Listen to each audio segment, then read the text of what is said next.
প্রতিপাদ থেকে পুজো শুরু। পুজো চলে টানা 10 দিন ধরে। দেবীকে দেওয়া হয় বিশেষ ভোগ, বোয়াল মাছ, পুঁটি মাছ, ইলিশ, শোল মাছের নৈবেদ্য। পুজোর অন্যতম বিশেষত্ব তন্ত্র ধারক। প্রজন্মের পর প্রজন্ম একইভাবে পুজো হয়ে আসছে কোচবিহারের ধর্মতলার ভট্টাচার্য বাড়িতে।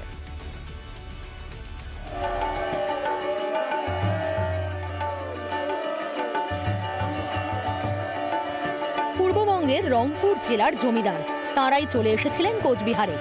তখন থেকে ধর্মতলার বাড়িতে পুরনো ঐতিহ্য মেনে পুজো হয়ে আসছে ভট্টাচার্য পরিবারে। এবছর যার 361তম বর্ষ।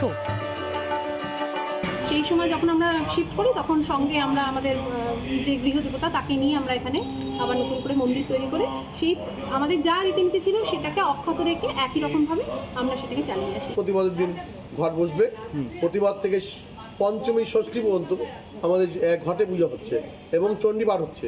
ষষ্ঠীর দিন বেল বরণ করে বেল গাছ আছে, এনে বেল বরণ হবে, বোধন, তারপরে অধিবাস, তারপরে সপ্তমী অষ্টমী মহাসন্ধি, 64 যোগিনী এবং মানসিক 64 যোগিনী, 64টা বাটি একসঙ্গে জড়ানো হয়।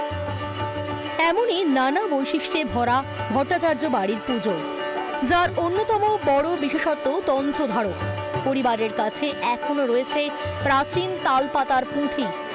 বাড়ির বয়োজ্যেষ্ঠ সদস্য হবেন তন্ত্রধারক।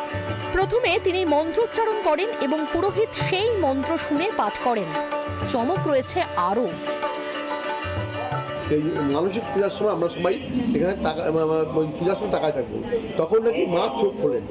এটা আমাদের একটা আছে, সেই হিসাবে আমরা বাড়ির আবার বৃদ্ধ করে সবাই ওই সময় মায়ের কাছে সবাই বসে থাকি, হয়তো মা ওই সময় আমাদেরকে দেখে। দেবীকে দেওয়া হয় বিশেষ ভোগ, বোয়াল মাছ, পুঁটি মাছ, ইলিশ, শোল মাছের নৈবেদ্য।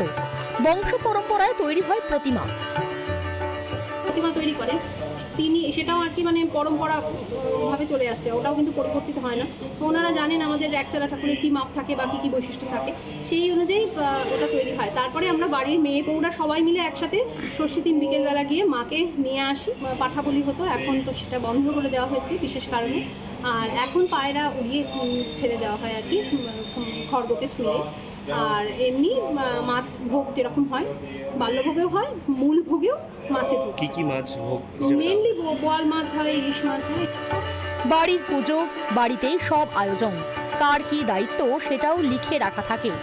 সবাই মিলে একসঙ্গে পুজোর কাজ, খাওয়া দাওয়া, পুজোর কটা দিন পারিবারিক মিলন উৎসব। একান্নবর্তী পরিবারের পুজো আমরা মানে এই দুর্গাপূজা উপলক্ষে আমরা সবাই এক হয়ে যাই। ওই কয়টা দিন, এই 10 দিন আমরা সবাই এক হয়ে যাই, সবাই মিলে একসঙ্গে খাওয়া দাওয়া সব কিছু আমাদের একসঙ্গে।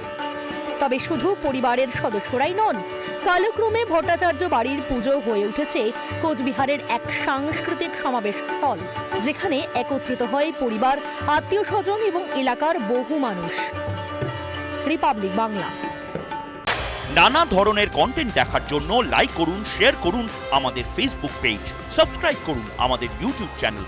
পাশাপাশি অন্যান্য ব্রেকিং নিউজের জন্য অবশ্যই চোখ রাখুন রিপাবলিক বাংলায়।